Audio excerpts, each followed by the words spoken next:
Hello दोस्तों, स्वागत है आपका साइंस क्लास सेवन क्लास के इस यूट्यूब मंच पर। आशा करता हूं कि आप लोग अच्छे होंगे और स्वस्थ होंगे और अपनी पढ़ाई कर रहे होंगे। जैसा कि पिछले क्लास में हमने पढ़ा था केमिस्ट्री क्लास 11 का कर्तव्य बैच में केमिस्ट्री का यानी रसायन विज्ञान फर्स्ट चैप्टर इसका नाम होने वाला है रसायन विज्ञान की मूलभूत अवधारणा का पार्ट 1 पढ़ चुके थे, जिसमें अपने टॉपिक कवर किए थे द्रव्यमान का वर्गीकरण, डाल्टन का परमाणु सिद्धांत और परमाणुता के बारे में पढ़े थे। आप परमाणु क्या होता है उसके बारे में जान चुके थे। आज की क्लास में यानी कि पार्ट 2 में क्या जानने वाले हैं, परमाणु आणविक द्रव्यमान जानने वाले हैं, औसत परमाणु द्रव्यमान जानने वाले हैं, सापेक्षिक परमाणु द्रव्यमान के बारे में पढ़ेंगे और साथ ही साथ मोल संकल्पना के बारे में जानेंगे, प्रतिशत संगठन के बारे में जानेंगे, मूल अनुपाती सूत्र और आणविक सूत्र कैसे निकालते हैं और किसे कहते हैं ये भी जानेंगे एग्जांपल के साथ में, और रस समीकरण मिति यानी स्टोइकियोमेट्री जानेंगे और सीमांत अभिकर्मक के बारे में जानेंगे। यदि आप लोग चैनल पर नए हैं तो चैनल को सब्सक्राइब करें और ज्यादा से ज्यादा लोगों से इस सेशन को जरूर शेयर करें। चलिए शुरू करते हैं नेक्स्ट स्लाइड के साथ। क्या होने वाला है, परमाणु द्रव्यमान, परमाणु आणविक द्रव्यमान और औसत परमाणु द्रव्यमान क्या होता है, चलिए जानते हैं। परमाणु द्रव्यमान व आणविक द्रव्यमान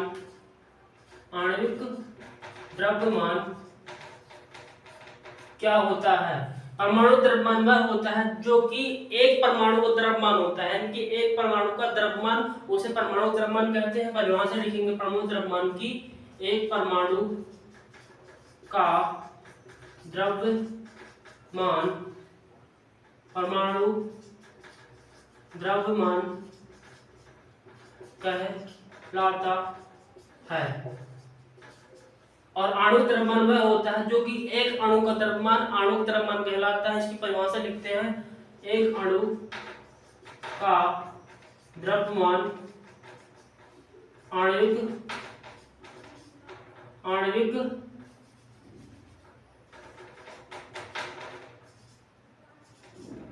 द्रव्यमान कहलाता है। इसे आणविक द्रव्यमान कहते हैं, इसे परमाणु द्रव्यमान कहते हैं। परमाणु द्रव्यमान के एग्जांपल के तौर पर समझते हैं कि ऑक्सीजन का परमाणु क्रमांक कितना होता है। ऑक्सीजन का परमाणु क्रमांक होता है 8, इसका परमाणु द्रव्यमान कितना होता है 16। यही होता है, इसका एग्जांपल लेंगे तो एक इसका भार होगा, इसका परमाणु द्रव्यमान ये होता है और परमाणु क्रमांक क्या होता है, परमाणु क्रमांक होता है 8 और परमाणु द्रव्यमान होता है 16। जो कि परमाणु द्रव्यमान पढ़ रहे हैं तो इसका ये होता है, इसकी यूनिट होती है यू, जिसे एकीकृत यूनिट कहते हैं या एएमयू के नाम जानते हैं। इसकी यूनिट होती है यू या एटॉमिक मास यूनिट, एएमयू के नाम से जानते हैं, जो कि अपन नेक्स्ट स्लाइड में इसकी परिभाषा जानेंगे। इसका परमाणु द्रव्यमान होगा कितना, 1 एएमयू या 16 यू ये होती है। और जानते हैं अणु द्रव्यमान क्या होता है। अणु द्रव्यमान के एग्जांपल के तौर पर देखें तो HNO3, जिसमें HNO3 होता है, जिसका परमाणु क्रमांक, इसका परमाणु द्रव्यमान कितना होता है 1, और नाइट्रोजन का परमाणु क्रमांक कितना होता है 14। आपने पीरियोडिक टेबल में पढ़ा होगा, यदि नहीं पढ़ा हो तो आप एनसीईआरटी में जाकर पढ़ सकते हैं। ये क्लास है अपन नेक्स्ट क्लास में पढ़ेंगे।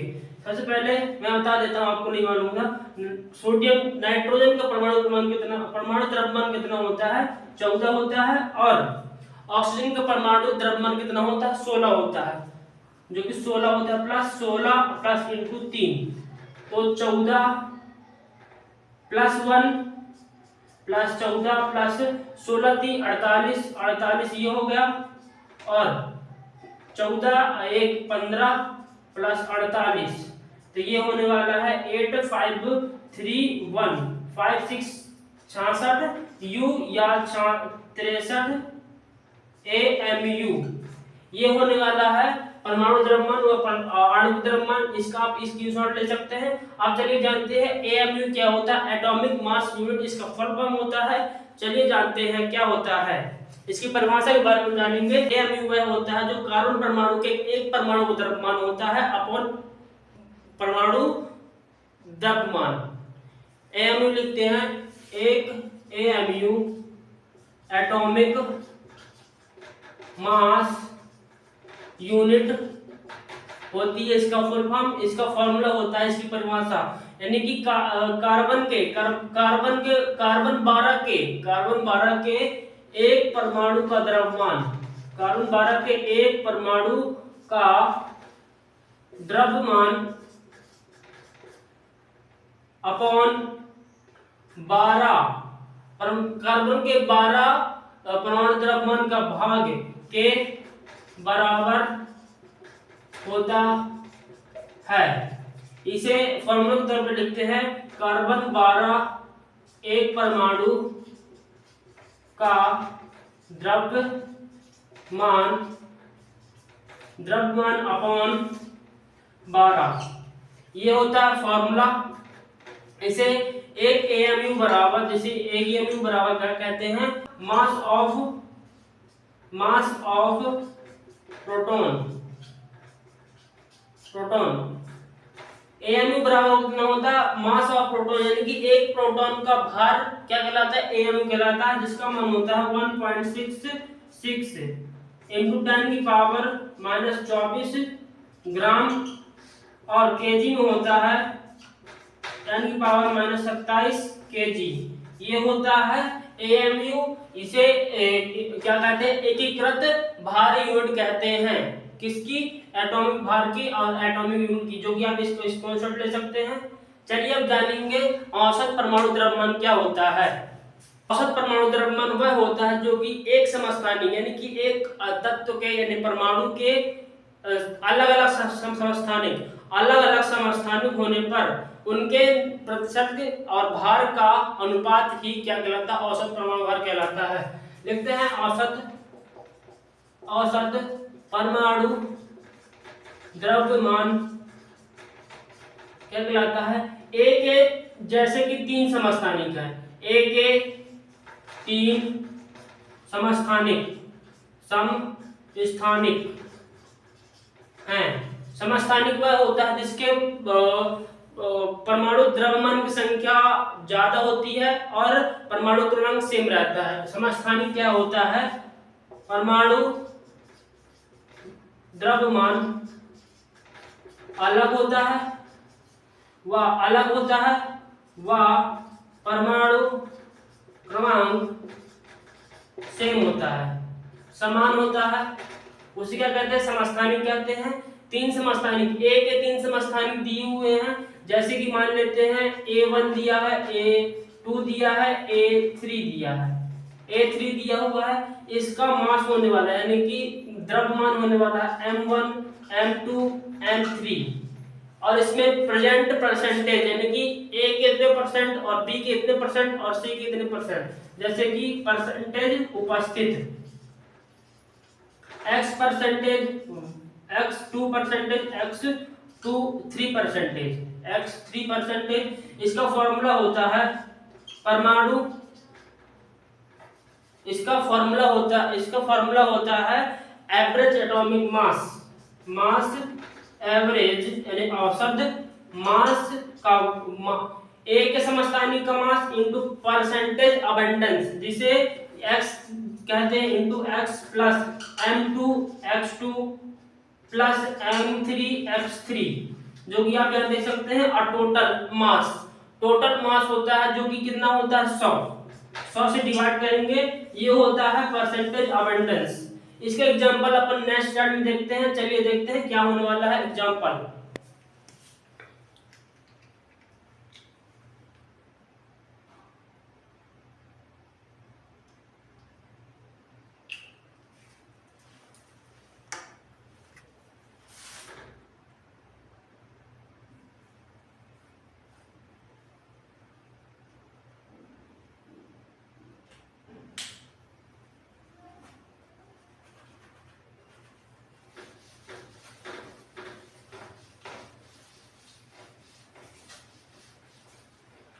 इसका एग्जांपल होने वाला है क्लोरीन के 2 समस्थानिक होते हैं, एक होता है 37 वाला, एक होता है 35 वाला, जो कि क्लोरीन के 37 वाला होता है और एक होता है 35 वाला। 2 समस्थानिक है क्लोरीन के समस्थानिक, समस्थानिक दो समस्थानिक होते हैं। इसका मास दिया हुआ है, n दिया है 33 और m दिया हुआ है 35। इसके परसेंटेज अबंडेंस क्या होती है, x होती है कितनी, मान लेते हैं अपन 3 दी हुए 3 और 3, दूसरी दी हुई है 7। परसेंटेज अबंडेंस, इसका एवरेज एटॉमिक मास ज्ञात कीजिए, औसत परमाणु द्रव्यमान ज्ञात कीजिए। इसका ज्ञात करने वाले हैं एवरेज एटॉमिक मास बराबर, फॉर्मूला होता है m1 into x1 plus m2 into x2 plus m3 into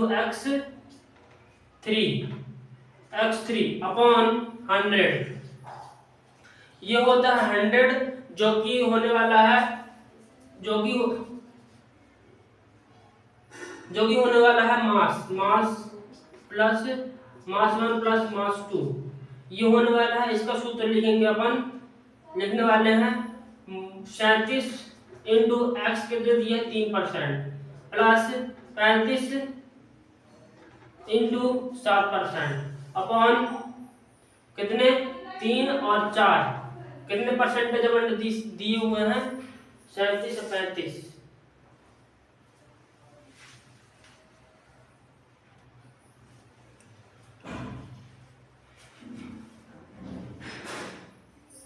percentage abundance दिए हुए हैं कितने 3 और 4 10, जिसका 3 सत्ते 21 की 1 होगा और 3 तिरका 9, 9 2 11 प्लस 7 पना 35 की 5, हाथ लाए 3, 7 21 21 3 24 अपॉन 10। इसका होने वाला है 11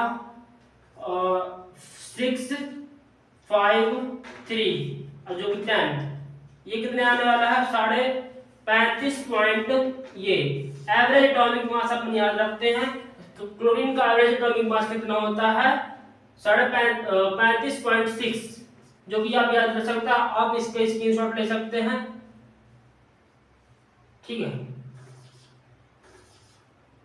ये गड़बड़ हो गई थी, यहाँ देख लीजिएगा, सॉरी इसके लिए सॉरी, ये देख लीजिएगा। चलिए जानते हैं सापेक्षिक परमाणु द्रव्यमान क्या होता है। सापेक्षिक परमाणु द्रव्यमान क्या होता है, जिसे राम के नाम से जानते हैं। चलिए देखते हैं सापेक्षिक परमाणु द्रव्यमान क्या होता है। सापेक्षिक परमाणु द्रव्यमान, सापेक्षिक परमाणु द्रव्यमान, सापेक्षिक परमाणु द्रव्यमान वह होता है जिसमें परमाणु का द्रव्यमान, जिससे अपने ज्ञात करना परमाणु द्रव्यमान अपॉन 1/12 कार्बन 12 के एक परमाणु को द्रव्यमान, वह होता है सापेक्षिक परमाणु द्रव्यमान। सापेक्षिक परमाणु द्रव्यमान सामान्य तौर पर कहे तो किसी के सापेक्ष ज्ञात की गई वैल्यू को सापेक्षिक परमाणु द्रव्यमान कहते हैं। जैसे कि अपन जनरली क्या करते हैं, कार्बन 12 के एक परमाणु का द्रव्यमान के सापेक्ष क्या निकालते हैं, परमाणु द्रव्यमान निकालते हैं। इसकी सूत्र होने वाला है, जिसे इंग्लिश में राम के नाम जानते हैं, राम, और इसका सूत्र होने वाला है परमाणु का द्रव्यमान, परमाणु द्रव्यमान अपॉन 1/12 इंटू 12, यानी कि कार्बन के 12 इंटू कार्बन 12 के परमाणु का द्रव्यमान, ये होता है फॉर्मूला। इसे अपन क्या कहते हैं, राम को और भी तरीके से व्यक्त किया जा सकता है, जैसे कि P प्लस n की संख्या, P प्लस n की संख्या, और इसे क्या कहते हैं Pn प्लस, लास्ट स्लाइड में बताया था किसे कहते हैं, न्यूक्लियॉन्स की कहते हैं, न्यूक्लियॉन्स को कहते हैं, न्यूक्लियॉन्स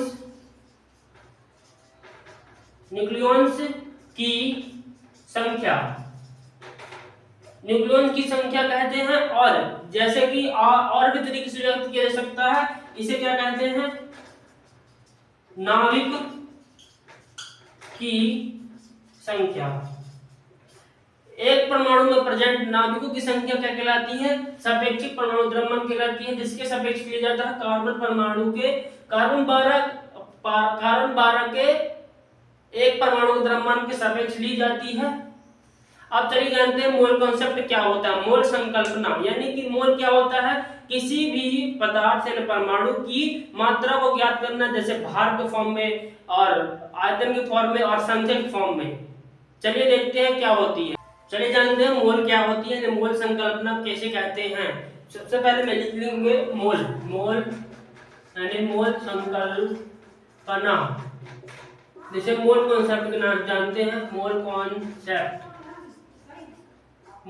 के नाम जानते। मोल संकल्पना यानी मोल कॉन्सेप्ट क्या होता है, यानी कि किसी भी पदार्थ यानी कि किसी संख्या को ज्ञात करना या मात्रा को ज्ञात करना या भार में या फिर संख्या में या फिर आयतन में, उसे क्या कहते हैं? मोल कॉन्सेप्ट कहते हैं यानी मोल संकल्पना कहते हैं। इसको क्या कहते हैं? मात्रा, यानी कि किसी भी पदार्थ की मात्रा ज्ञात करना क्या कहलाता है? मोल कॉन्सेप्ट कहलाता है। जैसे कि अपन किस फॉर्म में पढ़ेंगे? भार को ज्ञात करना, संख्या को ज्ञात करना और आयतन को ज्ञात करना। यह सिर्फ किसके लिए होता है? आयतन किसके लिए होता है? सिर्फ गैस के लिए होता है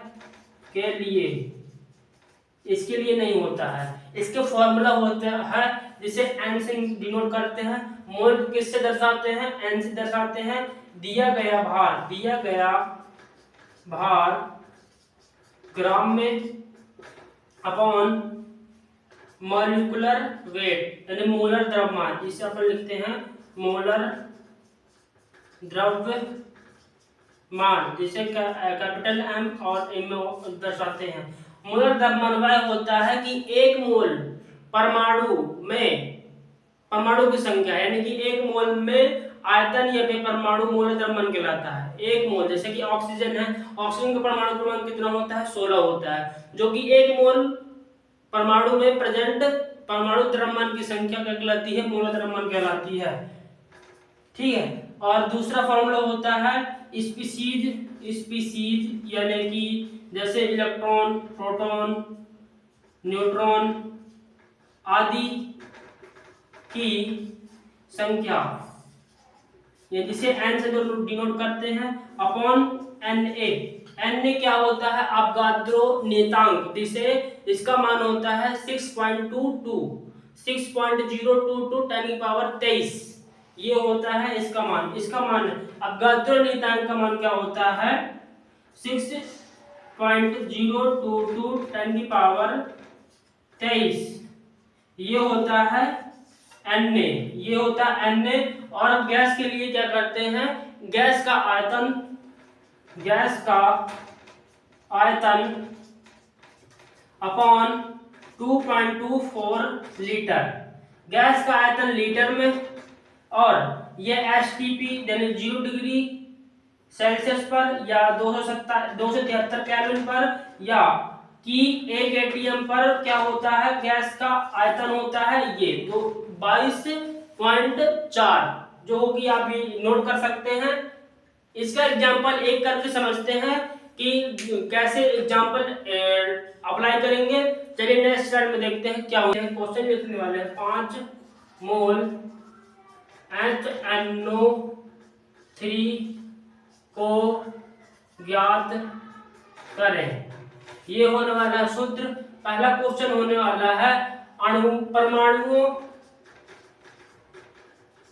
की संख्या। दूसरा क्वेश्चन होने वाला है अणुओं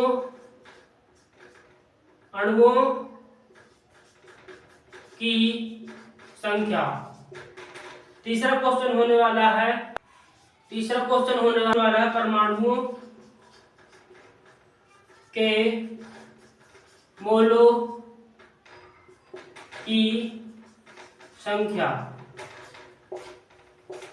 सबसे पहले क्वेश्चन करते हैं, फर्स्ट क्वेश्चन हल करते हैं। आंसर परमाणुओं की संख्या, इसमें कितने परमाणु हैं? NO3 HNO3। ठीक है, कैसे याद करेंगे? परमाणुकता और परमाणु की संख्या। परमाणु की संख्या निकालते हैं। पहला होने वाला है, कितने परमाणु हैं हाइड्रोजन के? एक है। और नाइट्रोजन के कितना है? एक है। और ऑक्सीजन के कितने हैं? 3 है। जो क्या होने वाली है? 3 1 4 1 5। 5 क्या होने वाली है? परमाणुओं की संख्या। अणुओं की संख्या क्या होने वाली है? 1 होने वाली है। अणुओं की संख्या क्या होने वाली है? 1 होने वाली है।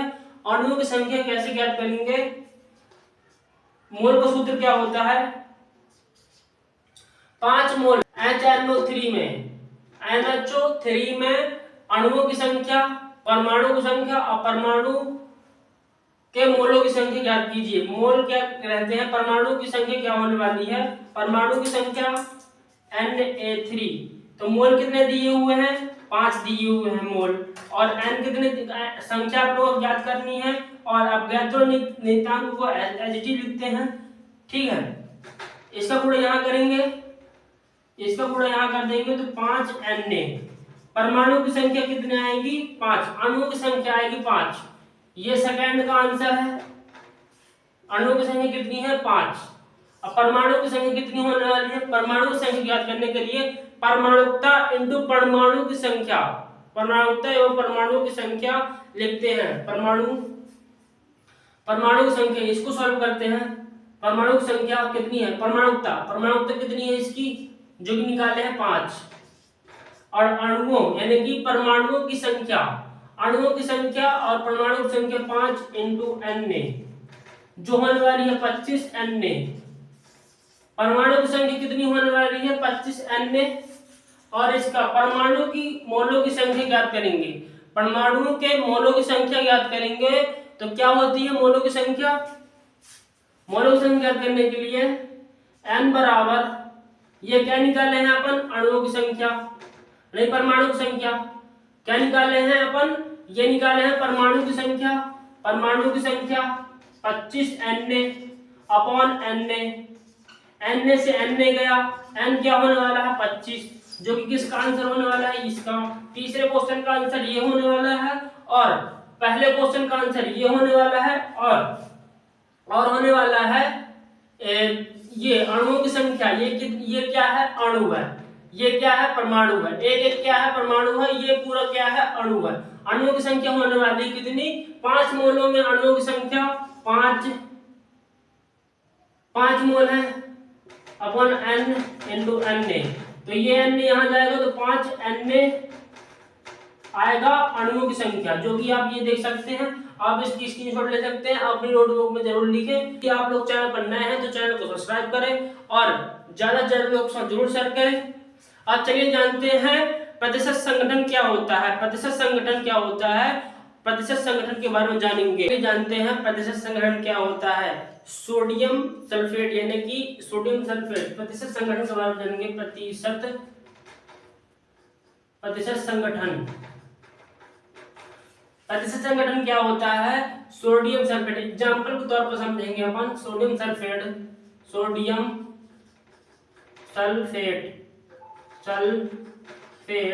यानी Na2SO4 में उपस्थित विभिन्न तत्वों के द्रव्यमान प्रतिशत को व्यक्त करती है। द्रव्यमान तत्वों के द्रव्यमान को व्यक्त करती है। जैसे कि अपन इसका क्या निकालेंगे? प्रतिशत संगठन निकालेंगे, सोडियम का, सल्फर का और ऑक्सीजन का। जैसे कि एग्जांपल के तौर पर सबसे पहले अपन क्या निकाल लेते हैं? Molar weight. जिसे मोलर वेट की क्या कहते हैं? एक मोल में उपस्थित परमाणु द्रव्यमान की संख्या, उसे क्या कहते हैं? मोलर द्रव्यमान कहते हैं। इसका मोलर द्रव्यमान निकालेंगे, MW निकालेंगे। सोडियम का परमाणु द्रव्यमान कितना होता है? 23 होता है। 23 होता है इंटू कितने अणु है? इस परमाणु है इसके 2 परमाणु हैं, प्लस सल्फर कितने परमाणु है? एक परमाणु है। इसका परमाणु द्रव्यमान कितना होता है 32 होता है, सल्फर का कितना होता है 32 होता है, और कितने परमाणु है, एक परमाणु है, और प्लस ऑक्सीजन के कितने परमाणु है, 4 परमाणु है, और ऑक्सीजन का परमाणु द्रव्यमान कितना होता है 16 होता है। 16 इंटू 4 इसका निकालेंगे तो 3 दूनी 6 और 4 46 और 32 प्लस 64 को जोड़ने पर आएगा 142 यूनिफाइड आया, एकीकृत यूनिट होती है जो एमयू को बराबर लिख सकते हैं। सबसे पहले अपन निकालेंगे सोडियम के प्रतिशत संगठन क्या होता है, सोडियम यानी कि फॉर्मूला लिखेंगे वेट सोडियम परसेंटेज, लिखेंगे weight of sodium upon molar volume into 100। ये लिखने वाले हैं परसेंटेज निकालने के लिए, जो कि नए स्लाइड में पढ़ चुके हैं परसेंटेज कैसे निकालते हैं। सबसे पहले लिखेंगे कितने होने वाले हैं, ये लिखेंगे सोडियम के परसेंटेज कितने होने वाले हैं, वेट लिखेंगे कितना सोडियम का 23 इंटू 2 इंटू कितना 42 ये होने वाला है, और वेट ऑफ निकालेंगे सल्फर निकालेंगे परसेंटेज, तो weight of sulphur molar weight बराबर इंटू 100 इसके निकालेंगे कितना 32 इंटू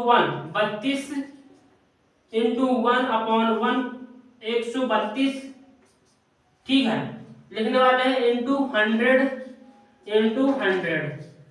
ये लिखने वाले हैं ठीक है। और किसका निकालने वाले हैं, किसका ऑक्सीजन का अपन जगह नहीं है तो यहाँ निकाल देते हैं। ऑक्सीजन का वेट परसेंटेज, ऑक्सीजन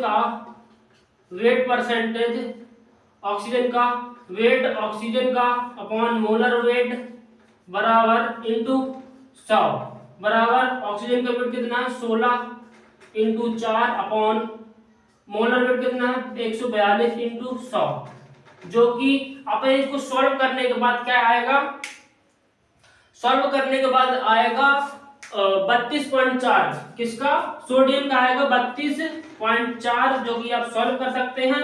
और सल्फर का कितना आएगा, सल्फर का आने वाला है 22.54 परसेंटेज, और ऑक्सीजन का क्या आने वाला, ऑक्सीजन का आने वाला है 45.07 परसेंटेज, जो कि आप इसके स्क्रीनशॉट ले सकते हैं। मैंने इसीलिए शॉर्ट नहीं किया क्योंकि टाइम लगेगा, आपका टाइम बहुत कीमती है, क्योंकि शॉर्ट में बता रहा हूं मैं, मतलब डिटेल में बता रहा हूं, बट सॉल्व करने में टाइम ज्यादा लगेगा, इसीलिए मैंने इनको लिखा है। आप जो घटाने गुणा भाग तो आप कर ही सकते हैं, इतना तो उम्मीद मैं करता हूं ना। चलिए देखते हैं आप क्या पढ़ने वाले हैं। मूल अनुपाती सूत्र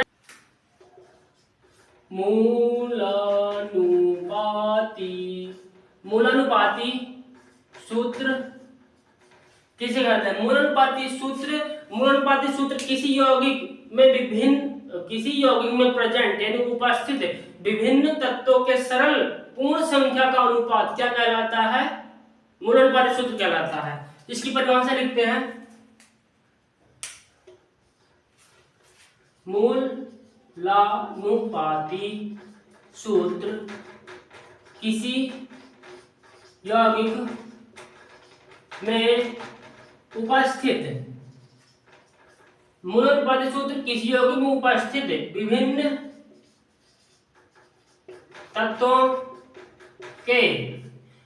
तत्वों के सरलतम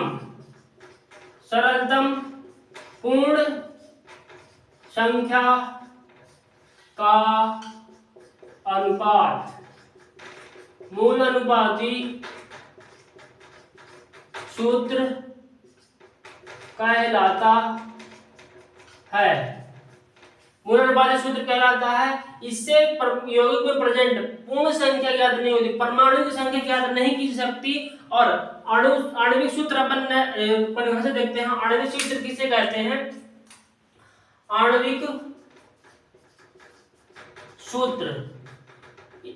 सूत्र उसे कहते हैं, आणविक सूत्र किसी यौगिक में उपस्थित अणुओं के विभिन्न तत्वों के परमाणुओं की संख्या सही तरीके से व्यक्त करना क्या कहलाता है, आणविक सूत्र कहलाता है। इसकी परिभाषा देखते हैं, आणविक सूत्र किसी यौगिक में अणुओं के विभिन्न तत्वों के परमाणुओं की संख्या का सही व्यक्त करना, की संख्या को सही व्यक्त करना आणविक सूत्र कहलाता है। ये आप इसकी स्क्रीनशॉट ले सकते हैं। अपन ने जानना मूल अनुपात सूत्र क्या होता है। मूल अनुपात सूत्र किसी यौगिक में उपस्थित विभिन्न तत्वों के सरलतम पूर्ण संख्या का अनुपात मूल अनुपात सूत्र कहलाता है। और आणविक सूत्र क्या कहलाता है?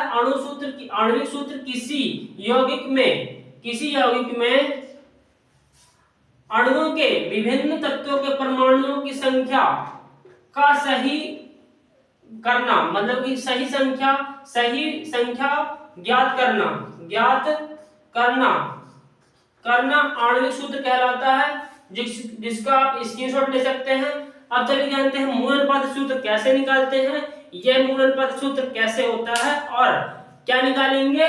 मूल अनुपात सूत्र आणविक सूत्र कैसे निकालते हैं, मूल अनुपात इंपेरिकल फॉर्मूला से मॉलिक्यूलर फॉर्मूला कैसे निकालते हैं, जो कि आपके एनसीईआरटी में दिया हुआ है। आप जाकर के एनसीईआरटी एक बार जरूर पढ़ना। मैं प्योर एनसीईआरटी बेस पढ़ा रहा हूं, बस अपनी भाषा में पढ़ा रहा हूं, बस और एक्स्ट्रा कुछ नहीं कर रहा। एनसीईआरटी पढ़ा रहा हूं बट अपनी भाषा में और सरल तरीके से, क्योंकि एनसीईआरटी कठिन है इसीलिए मैं अपनी सरल भाषा में पढ़ा रहा हूं। एक बार एनसीईआरटी जरूर पढ़ना और आपके एग्जाम में यहाँ से मूल अनुपात सूत्र से आणविक सूत्र से क्वेश्चन एक ना एक जरूर आता है, या परिभाषा से आ जाता है या फिर सॉल्व करने के लिए आता है।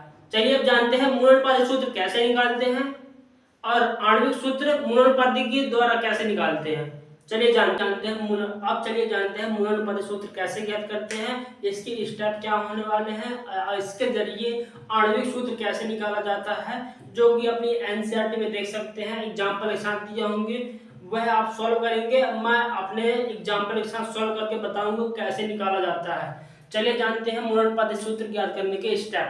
पहला स्टेप होने वाला है सभी तत्वों के परमाणु भार ग्राम में ज्ञात करें।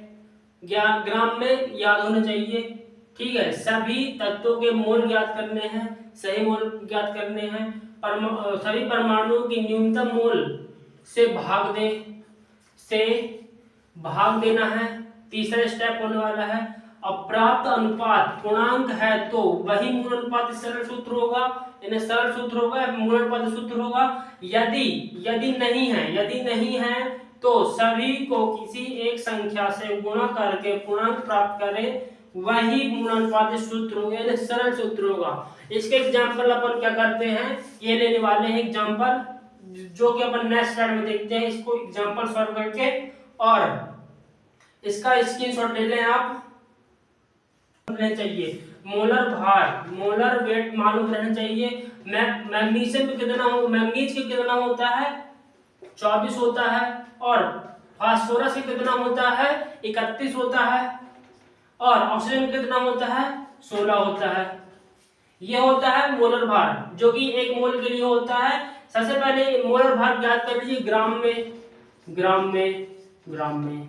आपको ये पता होना चाहिए, अगर नहीं पता है तो आप पीरियोडिक टेबल में जाकर के याद कर सकते हैं। और दूसरा स्टेप क्या था, सभी के मोल ज्ञात करना। मोल का सूत्र क्या बताया था मैंने, मोल बराबर वेट ऑफ ग्राम में अपॉन मोलर वेट, ये बताया था ना सूत्र। तो सबसे पहले अपन किसका निकालेंगे, वेट ऑफ मैग्नीशियम, ठीक है, मोलर वेट। तो मोलर वेट कितना है, इसका परसेंटेज अबंडेंस कितना दिया हुआ है 12 दिया हुआ है, 12 वेट दिया हुआ है, 12 और 24 वेट कितना दिया हुआ, वेट यानी मास दिया हुआ है, वेट मास, ठीक है। ये 12 24 और weight of phosphorus molar weight कितना दिया हुआ है 62 दिया हुआ है। इसका मोलर वेट कितना होता है? 31 होता है। वेट ऑफ ऑक्सीजन, इसका मोलर वेट, ये मैग्नीशियम का हो गया, फास्फोरस का हो गया, ऑक्सीजन का हो गया, इसका होता है कितना? 26 अपॉन मोलर वेट कितना है? 16। इसको सॉल्व करेंगे तो 12 दूनी 24, 1/2 जिसे 0.5 कहते हैं। ये पूर्णांक में आ गया, भिन्न में आया, पर इसको पूर्णांक में लिखेंगे। 31 दूनी 62 होता है, जो कि 2 आने वाला है, पूर्णांक में होने वाला है। 16 दूनी 32, जो कि नहीं कटने वाला है, इसको अपन किससे काटेंगे? 2 से काटते हैं। 2 अट्ठे 16, 2 एकम 2, 2 दूनी 4, 2 एकम 2, 2 त्याई 6, 3, 8 एकम 8, बचा कितना? 5 बचा।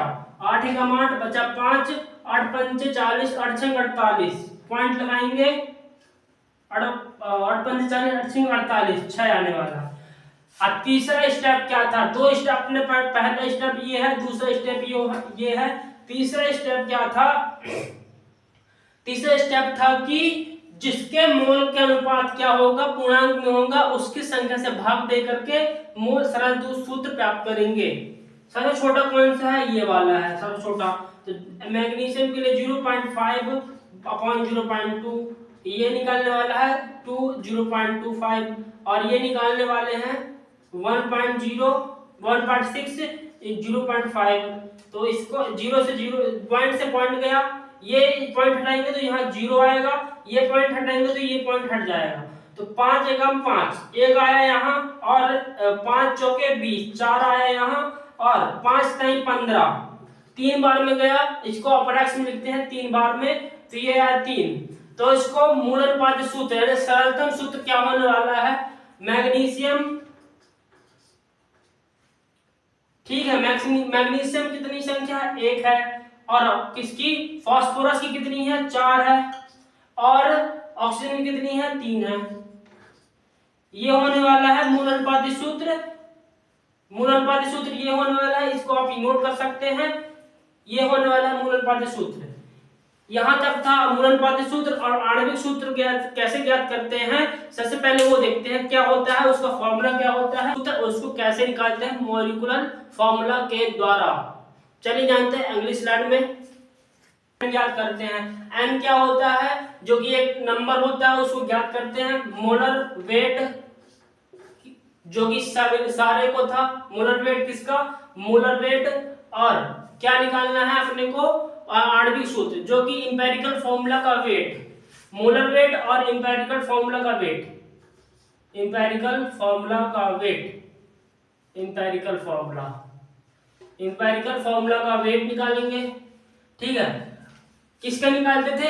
मोलर वेट किसका निकालते थे? 24 इन मैग्नीशियम का, और फास्फोरस का 31, और ऑक्सीजन का कितना होता है? 16। 5 5 6 1 और 5 6 71 होने वाला है। 71 लिखेंगे अपॉन इंपेरिकल फॉर्मूला क्या निकाले थे? मोलर अनुपात सूत्र क्या निकाले थे? MgO4P3। इसको मोलर अनुपात क्या निकालेंगे? भार निकालेंगे। वेट क्या होगा? इसका वेट होगा 24 प्लस 16, एक ऑक्सीजन का कितना वेट रहता है? 16, और 4 का क्या रहेगा? 64, और फास्फोरस से क्या रहता है? 31 रहता है। 3 क्या होगा? 3 और 9 93 होगा, और इसको सॉल्व करेंगे तो 8 और 1 आएगा, 9 10 और 80 181 ग्राम आएगा, 181 ग्राम आएगा। इसको डिवाइड करते हैं, इसको आप सॉल्व, जो कि आप ये सॉल्व कर सकते हैं। आप कमेंट में जरूर जवाब दें। अब मोलर अनुपात सूत्र कैसे निकालते हैं? मोलर वेट होता है, मॉलिक्यूलर फॉर्मूला निकालते हैं। कैसे? मॉलिक्यूलर फॉर्मूला का सूत्र होता है इंपेरिकल फॉर्मूला इनटू n। ये होता है मॉलिक्यूलर फॉर्मूला, ये होता है मॉलिक्यूलर फॉर्मूला का सूत्र, जो कि आपके एनसीईआरटी में दिया हुआ है। रस समीकरण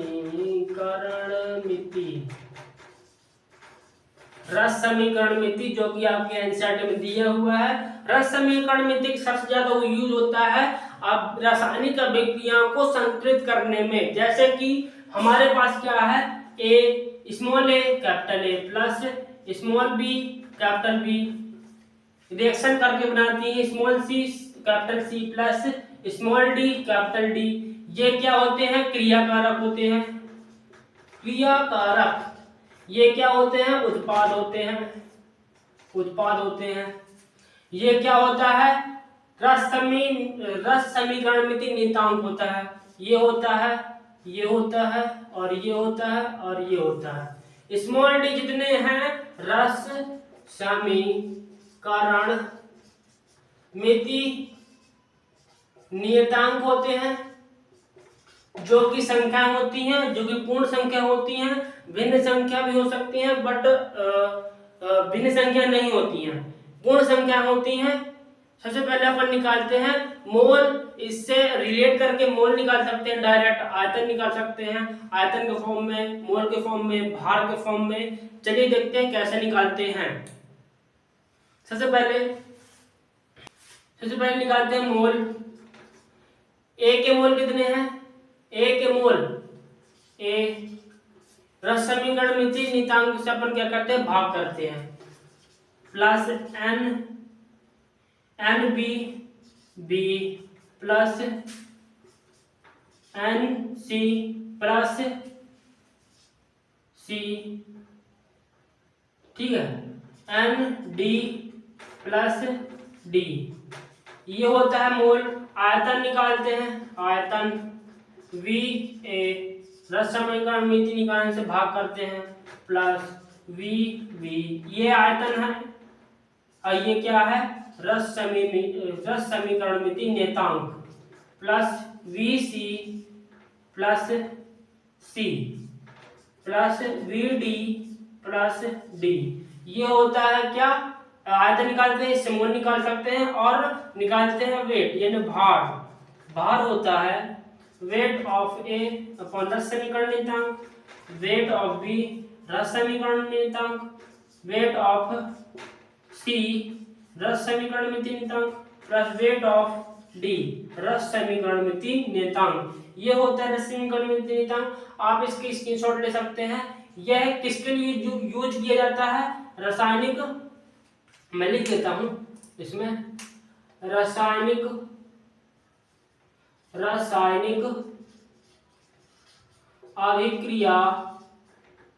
क्रियाओं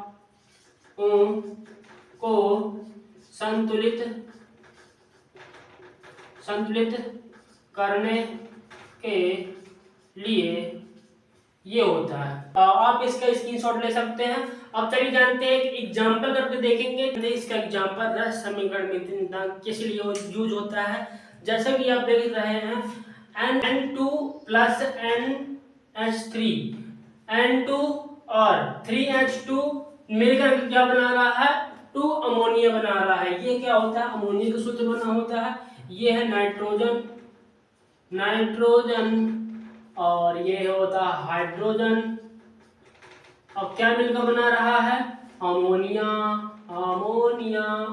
बना रहा है। जैसे कि अपन क्या करते हैं, सबसे पहले मोल ज्ञात करते हैं।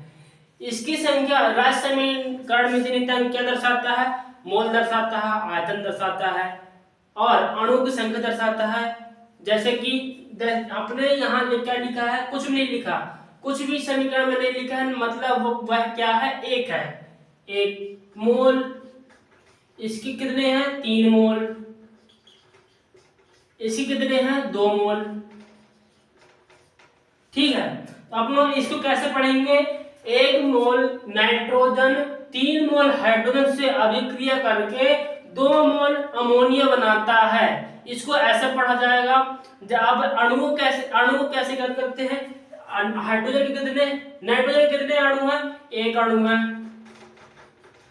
अणु बता चुका हूं लास्ट क्लास में। और हाइड्रोजन के कितने अणु हैं, 3 अणु हैं। 2 अणु कितने हैं, 2 अणु हैं। इसको कैसे पढ़ेंगे, नाइट्रोजन के 1 अणु हाइड्रोजन के 3 अणु के साथ मिलकर के दो अणु अमोनिया के बना रहा है, इसको ऐसे पढ़ेंगे। और आयतन कैसे ज्ञात करेंगे, इसके कितने मोल हैं, 1 मोल है, इसको 2.25 से गुणा करेंगे, लीटर में आएगा। इसके कितने अणु हैं, 3 अणु हैं। इसको अपन क्या निकाल रहे थे, आयतन निकाल रहे थे। आयतन ये होता है अणु, जिसमें हाइड्रोजन के कितने अणु थे, 3 अणु थे, नाइट्रोजन के कितने अणु थे, 1 अणु था। और किसका है, और अमोनिया के कितने अणु थे, 2 × 2.2.4 लीटर। ये क्या आया, आयतन आया। ऐसे ही अपन और सोल निकाल सकते हैं डायरेक्टली। और अभिक्रिया में जैसे अभिकर्मक क्या होता है, सीमांत अभिकर्मक किसे कहते हैं, इसे कैसे पहचानते हैं, चलिए जानते हैं नेक्स्ट स्लाइड में क्या होता है सीमांत अभिकर्मक। स्क्रीनशॉट ले सकते हैं। सीमांत अभिकर्मक, जिसे इंग्लिश में लिमिटिंग रिएजेंट कहते हैं। क्या कहते हैं, लिमिटिंग रिएजेंट कहते हैं। यह इसकी पहचान होती है एक से अधिक अभिकारक, एक से अधिक अभिकारक होने चाहिए। पहचान क्या होना चाहिए, एक से अधिक अभिकारक या क्रियाकारक। क्रिया कहते हैं लिमिटिंग रिएजेंट क्या होता है, यानी सीमांत अभिकर्मक क्या होता है, इसकी पहचान कैसे करते हैं और इसकी विधि क्या होती है निकालने की। सबसे पहले इसकी पहचान होती है एक से अधिक क्रियाकारक होने चाहिए। जैसे कि लास्ट स्लाइड में देख चुके हैं, 2 यानी कि हाइड्रोजन थे और नाइट्रोजन थे, 2 अभिक्रियाकारक थे। दूसरी होती है सभी क्रियाकारकों की मात्रा दी होनी चाहिए, सभी क्रियाकारकों की मात्रा दी हो, उसे पहचान करते हैं, जिससे लिमिटिंग रिएजेंट होता है। इसकी निकालने की विधि सर्वप्रथम अभिक्रिया संतुलित होनी चाहिए, यानी कि क्रियाकारक के मोल और उत्पाद के मोल समान होने चाहिए। दूसरी विधि होती है दूसरा पहला और दूसरा होता है क्रियाकारकों के मोल ज्ञात करने चाहिए, क्रियाकारक के मोल ज्ञात होने चाहिए। तीसरी होता है जिस क्रियाकारक के मोलों की संख्या कम होगी वह लिमिटिंग रिएजेंट होगा। जिस क्रियाकारक के मोलों की संख्या कम होगी वह क्या होगा, लिमिटिंग रिएजेंट होगा। जिस क्रियाकारक के मोलों की संख्या कम होगी, मोलों की संख्या कम होगी वह क्या होगा, लिमिटिंग रिएजेंट होगा। इसका आप स्क्रीनशॉट ले सकते हैं। आज के लिए इतना ही, मिलते हैं नेक्स्ट चैप्टर के साथ। यदि आपको इस लेक्चर से यानी कि वीडियो से कुछ सीखने को मिला हो तो चैनल को सब्सक्राइब करें और इस सेशन को ज्यादा से ज्यादा लोगों के साथ जरूर शेयर करें। मिलते हैं नेक्स्ट टॉपिक के साथ। नमस्ते।